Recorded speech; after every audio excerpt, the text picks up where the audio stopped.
Sri Ramanaya Apara Satchit Sukhavari Rashe Yasya Matram Bhavanam Samastam Yuhahitam Tam Ramanam Gabhiram Chinta Vihinam Hriti Chintayami. Yesterday we heard the beautiful answer given by Hastamalaka to the great Shankara. He gives such a beautiful reply which almost contains the essence of the Advaita philosophy. He says, I am that Atman who is always evident, who is self-evident, who is always there. He is not to be obtained from somewhere. Only thing is he is hidden. So I am that Atman who is self-evident, who is called the Nitya Siddha, who is responsible for the activities and functioning of all the senses and the mind and the intellect, etc., of all the people in the world. And in order to make us understand the full significance of this philosophy, which has been given in a capsule form in these slokas, Shankara himself has written a commentary on his Shishya's composition. So there, usually whenever a commentary is written, there has been a traditional procedure. The procedure is, the writer of the commentary will himself raise some objections against his postulates or the hypothesis, and he will give the answer to them. So the objection which is raised as if there is some opponent sitting there, that is called the Puravaksha. Then finally the final answer which he gives to satisfy those objections, that is called the Siddhanta. This Puravaksha Siddhanta is the method in which the commentary is written. So after the yesterday's shloka, the Shankara raises an objection against it. That is the Puravaksha. He says, look here, what we are able to see is the eye is acting, the eye sees, the ear hears, and all such things. And you say that these things cannot work by themselves. There is some Atman which is there behind it and all that. We have never seen that Atman. So, it is only your presumption. Why can't we take it simply that all these senses of ours are acting on their own? Why should we assume that there is some Atman behind it and then he is doing it? Alright, if you are going to say that there is one Atman behind it, then I will say that even that Atman doesn't have his own original effulgence. So he himself is borrowing it. There is somebody else, another Atman number 2 behind it, who is giving his powers and he activates it. Then it can go on. There will be one more Atma number 3, then Atma number 4. Then it is called regression ad infinitum. Or in Sanskrit it is called anavastha dosha. It will not stop at one place, it will be going on ad infinitum. There is no meaning in it. So for this, Hastamalaka gives the answer in the next shloka. Yamagnyushtavan nityabodha swarupam manaschakruradinyabodhatmakani pravartanta ashritya nishkampamekam sanhityopalabdhi swarupohamatma. So in this one he wants to prove that it is the conscious one who will be able to activate somebody else. See, look here, there is a chariot. If the chariot alone is there, if there are neither the horses nor the driver, can that chariot alone move? No. Why? Because the chariot is inert. Let us take a most modern example. There are a number of machines in a workshop. The lathe is there, the boring machine is there, the extrusion machine is there. Supposing there is no electricity, can it run by itself? No. But unfortunately electricity itself is supposed to be an inert electricity. But then the example of the chariot is better suited. Because the one who drives the chariot is a Chaitanya. He is consciousness, the driver or the horses. So normally an inert thing cannot move by itself. So that nature itself is called inertia as defined by Newton. An object by itself cannot move unless impelled by an external force. So the one that gives the external force in these cases has to be consciousness. So he is going to say Atman is the only consciousness, while the eye, the ear, all these things are all inert. They are all insentient. So they cannot move by themselves, and the Vedas proclaim this nanyotos jnata. There is no other knower other than the Atman. There is no seer other than the Atman. The ultimate seer, the ultimate knower is the Atman. That is the only consciousness. That is what the Vedas have averred. And for us, Vedas are the authority, because Vedas are the recorded experience of the so-called scientists of yore, whom we used to call them as rishis and maharshis. Out of their own experiences, they have recorded them, and we take them as correct. We need not take it on blind faith for long. Once we go by the path which has been shown by them, by our own experience, we will come to the same conclusion. So all these things are verifiable by self-experience. Now, Yamadnushtavan Nityabodha Swarupam. The fire is there. What is the constituent main quality of the fire? The inherent quality of the fire is heat, Ushna. So, Ushna is the special characteristic of fire only. Wherever there is heat, then obviously there is fire inside. It may be manifest, it may not be manifest. Now, supposing we take a big iron ball, a solid iron ball, heat it very well in fire and bring it. Now, you see the iron ball is having the heat. Will you say that this heat is the characteristic of the iron ball? Not at all. Iron ball doesn't have any heat. Here it is the superimposed heat of the fire which is working on it. Nobody will say that the fire is the quality of the iron ball. So wherever it is obtained, wherever you see heat, you will say that that is the characteristic of fire only. And similarly here, the Atman, it is always on the form of consciousness. Just as the fire is not separate or apart from its quality, namely heat.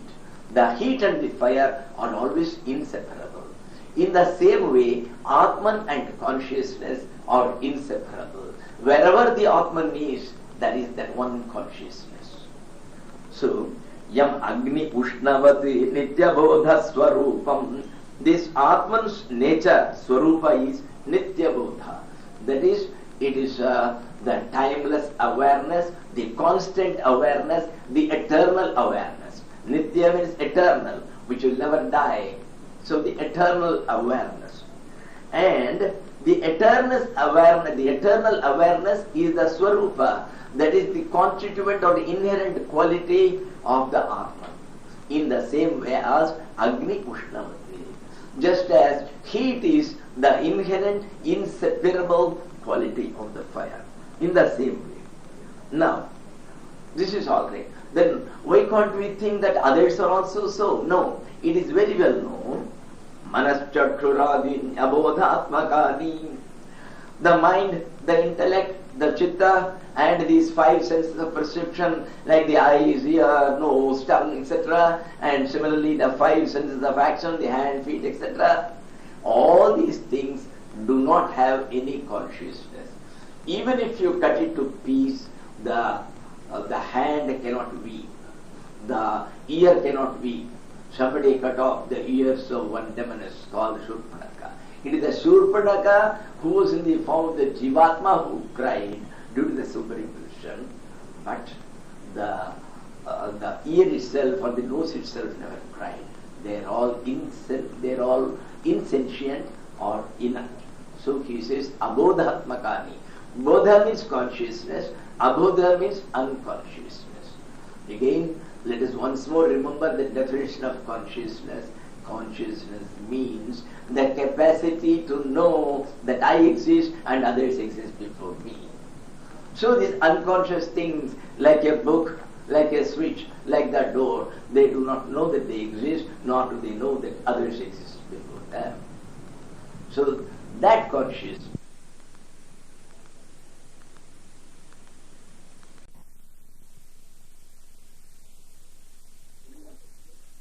You have the quest, what happens? You will never get a reply.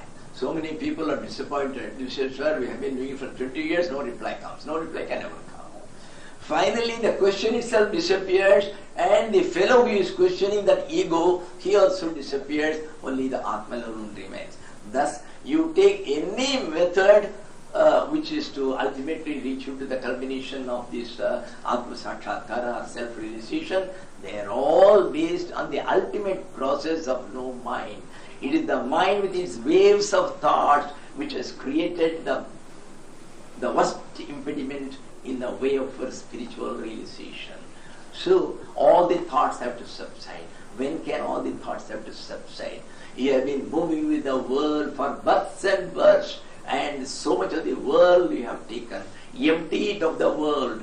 And when once it is emptied, when there are no thoughts, then the one which is always conscious and which then remains, it is the pure consciousness. Sanityo palabdhi swarupo gamatma.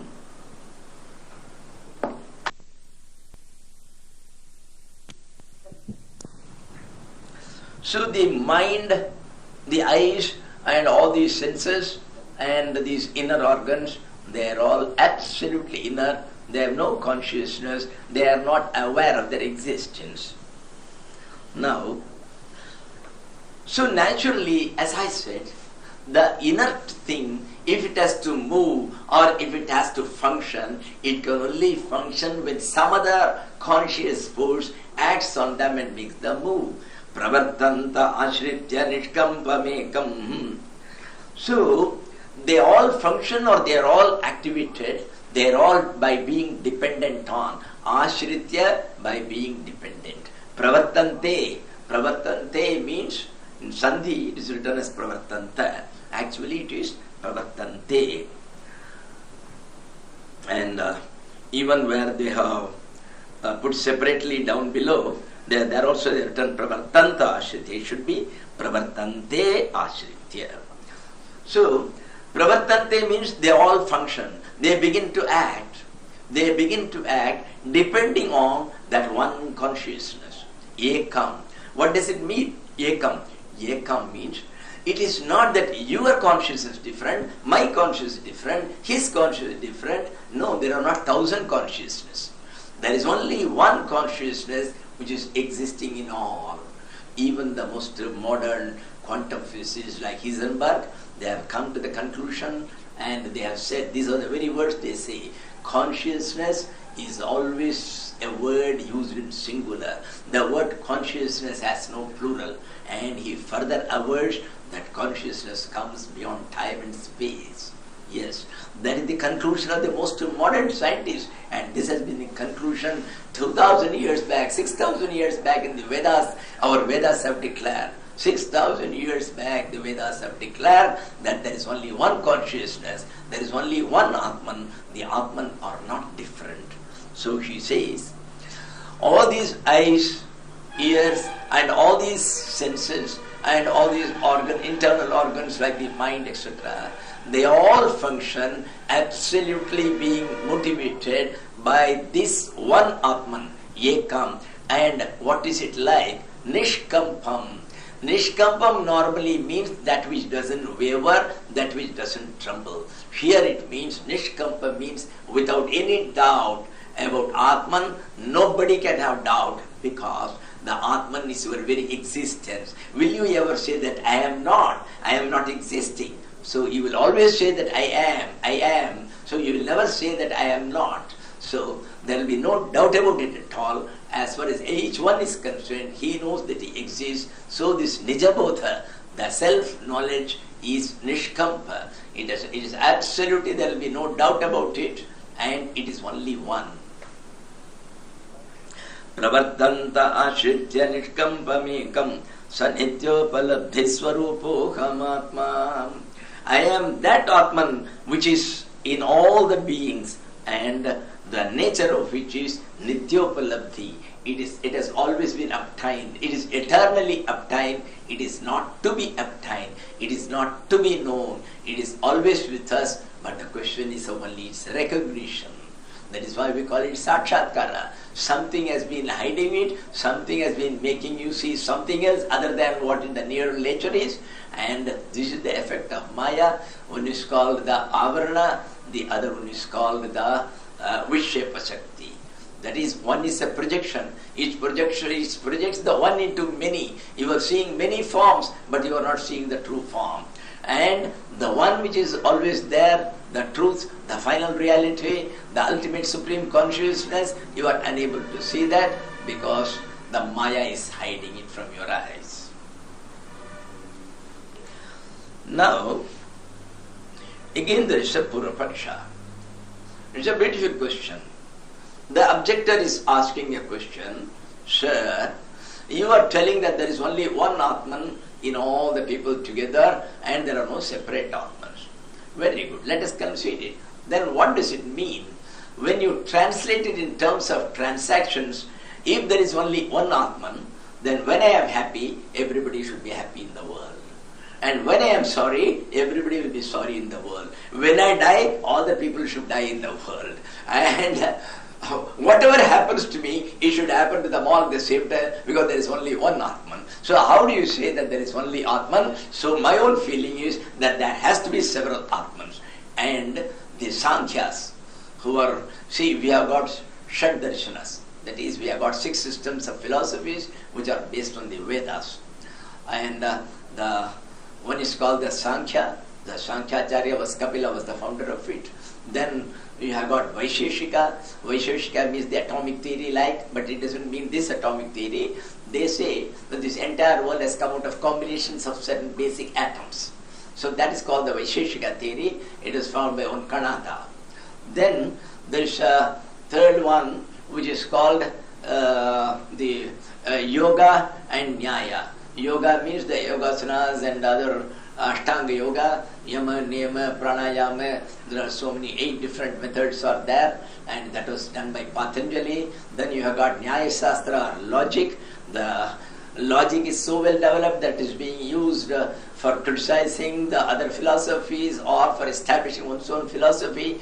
It is not in an embryonic stage like the logic of the West. It is a very highly developed logic and it is a scripture by itself. It is one of the sciences by itself. We call it either Tarka or Nyaya. And Gautama was the founder of it.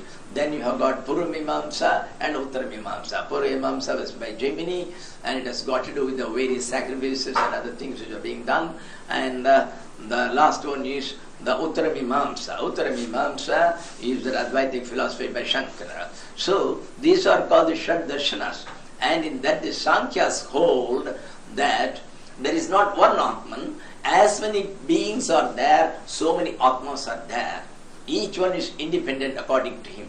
Similarly, the Jains also hold that each Atman is different. Not only that, according to the Jains, an elephant has got a very big soul, that is only Mahatma then. And an ant has got a very small soul. So they feel that the soul changes according to the body of the beings. So anyway, none of these things appeal to reason, even though their other tenets are all very good, but some of them are only mere mental concepts. After all, the ultimate thing can never be conceived by our mind. You cannot imagine it, you cannot have any preconcept. It is something where the mind cannot go, nor the words cannot reach. So, a beautiful question has been raised.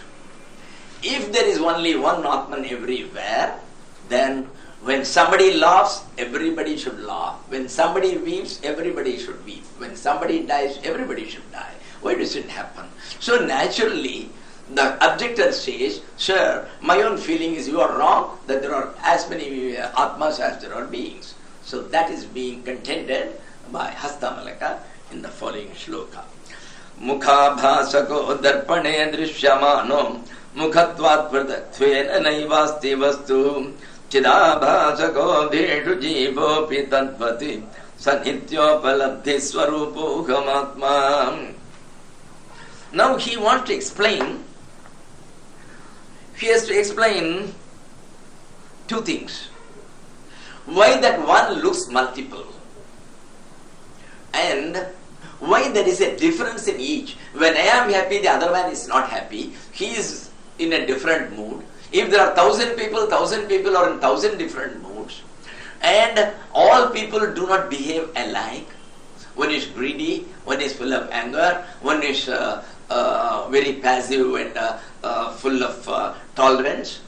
So, how all these differences and the differentiation, how did it arise when the Atman is one? So the explanation has to be given. The explanation is given first through an analogy. The analogy is a mirror. The mirror is called Upadhi, or the external limiting adjunct which distorts the original. It may distort it by making it being reflected as many. For instance, if there is a mirror before you and if there is another mirror behind you, if you look at it, you will see multiple mirrors and multiple images. So there is only one bimba. That is, the original is called the bimba. The prototype is called the bimba. There is only one. While the pratibimba or the reflections are so many. Not only that, if the mirror has got a lot of dots, something has tainted it, some kalanka, some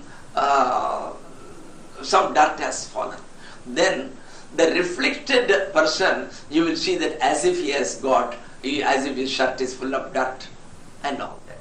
And similarly, supposing you have put some blue sheet, some blue colored, some light transparent paper on that mirror, then the reflections you see, it will seem to have a blue color, while the original is not in blue color.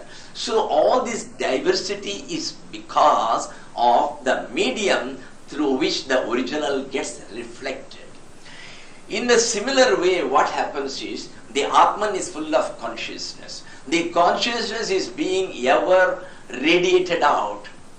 So in that radiation, they come and hit against the intellect of a man. That is the most susceptible portion, which is able to grasp or which is able to absorb those rays of chit. And when it comes and hits against it, there is a reflection, because buddhi, as it is, the intellect is pure. So on the pure intellect, being just like a mirror, the reflection comes. And as far as this buddhi or intellect is concerned, the intellect is conditioned. And each one has got different conditioning, depending on his upbringing, depending on the environment, depending on the type of lives he had in several past births, and in this birth too, in his young days, depending on the particular environment he was born and brought up, the conditions under which he was born and brought up, the friends with whom he was keeping company, and the teachers, all these things are going to affect, and his intellect is completely conditioned to that. This conditioning happens to be different in different beings. Each man has got different intellect. That is, the intellect is the same, but it is conditioned in different ways. Naturally, when the chit or that consciousness gets reflected in this mirror of this intellect, it gets distorted according to the conditioning of the intellect, and that is why the variation or the differentiation between person to person. So the small reflected, that reflection which comes, it looks almost like the real. That is what is called the Jivatma. That becomes the ego. That is the Jivatma. There is nothing called a Jivatma, it is only a reflection. A reflection can never be a reality. If the original is the only reality, this reflection is only an appearance, and the moment you take away the mirror, the appearance will go, it will just disappear. So, this is the reason, this is what he is going to explain. Mukha bhasako darpane drishyamano mukhatvat pratatvena naivasti vastu. Darpana means the mirror. And in Sanskrit, every word has got an etymology of its own. There is a derivation. They all have have got some philosophical significance in some sense. Yeah, darpana is so called. If you ask an Englishman, you call it a mirror. Why do you call it a mirror? He will say it's an arbitrary word. It is empirical. It's just a mirror, that's all. What do you mean? There is no etymology. But in Sanskrit, every word has got an etymology, a beautiful etymology. Sometimes an entire philosophy is contained in each word. So darpana means darpan karoti te darpanam. That means the moment you look at the mirror, it increases your ego and your pride. So even when a 90-year-old man looks at it, he says, oh, even my baldness, there is some beauty in it. I'm sure it looks so nice. Even though I am bald, so beautiful, it is just oily like, and it looks nice. So everybody gets a little pride on seeing the mirror. Nobody says on seeing the mirror, I am ugly. So this is called the darpana, that which creates a pride or an ego in a man. So here he says, Mukhabhasago darpane drishyamano. When you see, when a face is seen in the mirror has got a reflection of that face. Mukha abhasakaha. Abhasa means reflection. Mukha means the face, the original one. So it gets the reflection of the face. Now, is that reflection separate from the original? No. Mukhatvat prithaktvena naivasti vastu. Mukhatvat prithaktvena. Prithaktvena means apart from the face. Mukha means the face. So apart from that original face, there is nothing called a reflection. Reflection is not a thing. It is not a concrete thing. It is not something concrete or solid like. So vastu means anything which is concrete or solid. But naivasti vastu, it is not a separate thing. Only so long as the mirror is there and the face is there, then you will see. If the face goes away, there will be no reflection. Or if the mirror goes away, there will be no reflection. So, mukhatvat prithaktvena naivasti vastu. Similarly, chidabhasago dhishu jivopi tadvati. So, dhishu, dhi means the intellect. So, in the various intellects of persons which have been conditioned in different manner, chidabhasakaha. Chit means consciousness. Abhasa means the reflection. Chidabhasaka means the reflection of the consciousness. So when that consciousness, the rays of consciousness are being radiated from the Atman, it comes and strikes against the mirror of the intellect, then it gets deflected and you get a reflection. So that chidabhasakaha, that reflected consciousness, the reflection of the consciousness in the various intellects, they are called the jivatma, they are called the egos, they are called the jiva. So there also it is the same thing, it's exactly as in the analogy of the mirror. So when once this intellect goes away, when you do manonasha, when the mind, all thoughts simply get paralyzed, nothing moves, then the intellect is remaining unmoved. Then what happens is, it is called almost like as if the mind doesn't exist. It is called the no mind stage. It is also called the unmani bhava. That is the ultimate stage from which you are able to have that self-realization.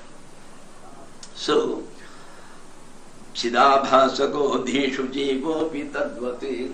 In a similar way, all the various jivas are all the hundreds of reflections as are seen when you keep several mirrors before you and behind you. You will be seeing ever so many reflections of that one face. Similarly, the Atman is one, and because of the various intellects, you are getting different reflections of different qualities.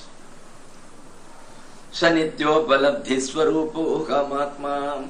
The referent is the same. He says, I am that Atman, I am that self who is of the form of that eternal awareness, the timeless awareness, who is ever self-evident, who is ever present. Now, we come to the next. In the next one, he puts a question. Alright, sir. You say that Jiva It's nothing real, it's only a reflection. Okay. And you said that Atman is only one and it is not affected by anything or anybody, it is pure, it is only one. In the beginning itself you said it is Nitya Bodha Swarupam, it is of that eternal consciousness and it is pure. Now right. The question is, if Atman has got no Sukha Dukha, it has no happiness, it has no unhappiness, it is not susceptible to any of these things, nothing will stick to it, it is nirlepa, it is untainted, it is immaculate. So that means the Atman cannot be bound, then Atman cannot get a release, so this moksha business cannot apply to the Atman. The Atman is never bound, so the question of a mukti or a moksha should not arise. Okay. So if Atman is not involved, then naturally the other one should be the jiva. There is a reflection. Again you have said, naivasti vastu. It is nothing concrete, it is only an appearance. So when something is only an appearance, how can it be bound and how can it be released? So there is no moksha business there also. So if neither jiva is to have a moksha, if neither Atman is to have a moksha, if neither of them was ever bound, then why all these books, why all these Hastamalaka, why all these moksha shastras, why all these Vedas? The entire thing is unnecessary, sir. This is the question raised by the objector, the Purushottamananda. And now he is going to answer this in the next one. Yatha darpana abhava abhasahanu mukham vidyate kalpanaki namekam tathadhi viyoge nirabhasago yaham satityopalabdhi swarupo gamatma. He says, look here. Yes, first he says, yatha dharpana bhave abhasahanu. See, here it is written abhasa jnano. It is wrong. It should be abhasahano. So, supposing you remove the mirror, in the analogy given in the previous verse, supposing you remove the mirror, then what happens? Abhasahani. Hani means loss. Abhasa means reflection. The reflection is lost. The reflection disappears. Then what happens? Mukham vidyate. The face alone remains. The reflection of the face is gone because the mirror has gone away. So, darpana abhave. When the mirror is absent, the reflection also goes away, it disappears. Then what remains? Mukham tishthate. The mukham vidyate. Only the face alone remains. How does it remain? Kalpana hina mekam. Kalpana hina means, well, there is no mithya jnana.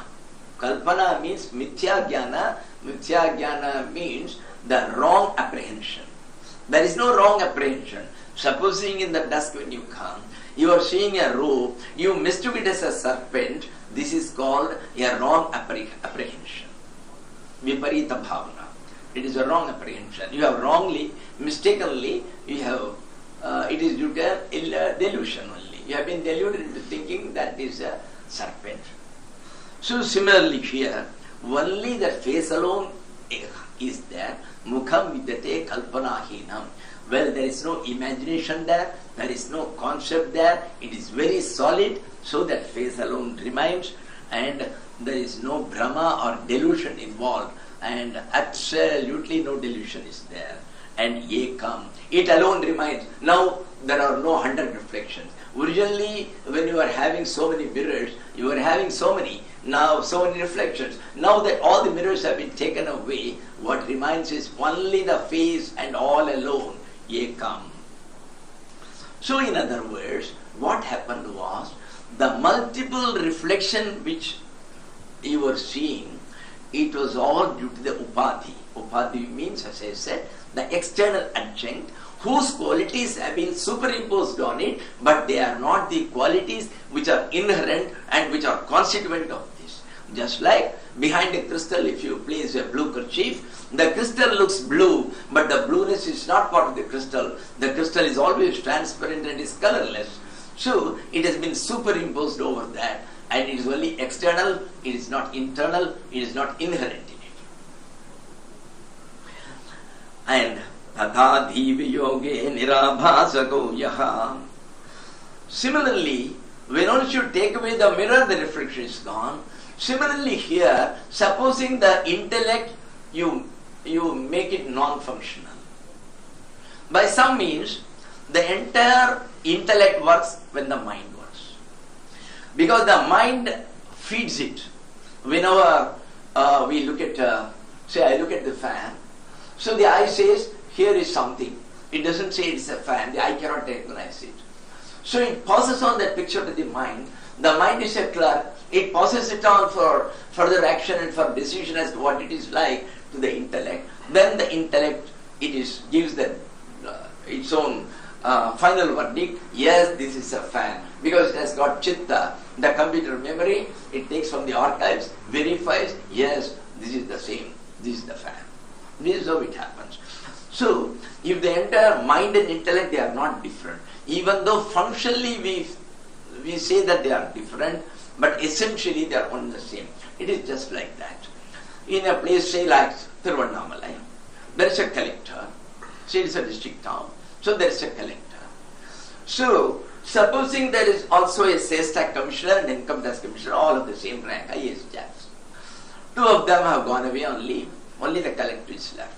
The government will tell the collector, look sir, every day for 2 hours or weekly or 2 days you will go and sit in the sales tax commissioner's office, you will function as sales tax commissioner. You will go to the income tax office, you will do as income tax commissioner. So when he goes and sits, he becomes the sales tax commissioner. When he sits here, you can't take him the cases of revenue or the collector's office, he will sit only in his own office. Similarly, it is only the one which is working, it is that reflection of consciousness which is working in the mind as well as in the intellect. So the mind and intellect are one and the same. When it itself works as the clerk, it itself works as the officer. It sits here and takes the paper and puts it in the other room. It goes and sits in the same chair, then it calls itself intellect and it just gives its decision. This is what happens. So he says, Diviyoge. Diviyoge means when the mind is gone. So the mind doesn't work, there are no thoughts. There is the state that is supposed to be the ultimate state, the Yoga Vasishta, and most of them talk of the Manonasha. There is something called a Manolaya. There it's only temporarily merged, but it will come back again.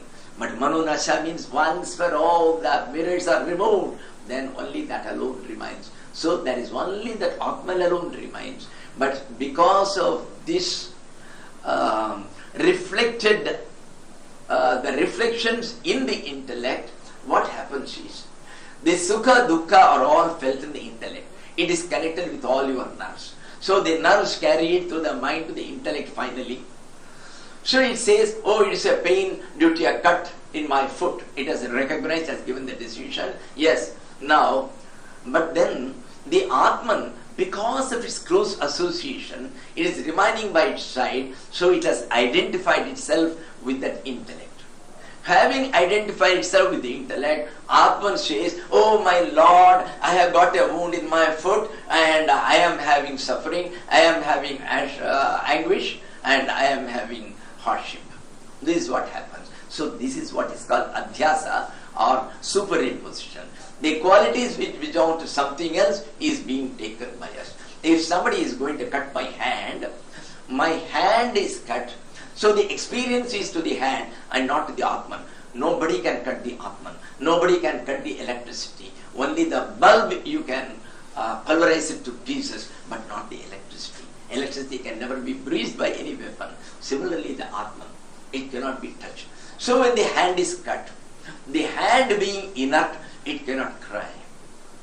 But then the Atman being a witness, it no longer remains a witness because it has identified itself with this thing. So it is having that vicarious experience of that cut. It is telling, oh, I am having pain, I am having pain. The Atman cannot have pain.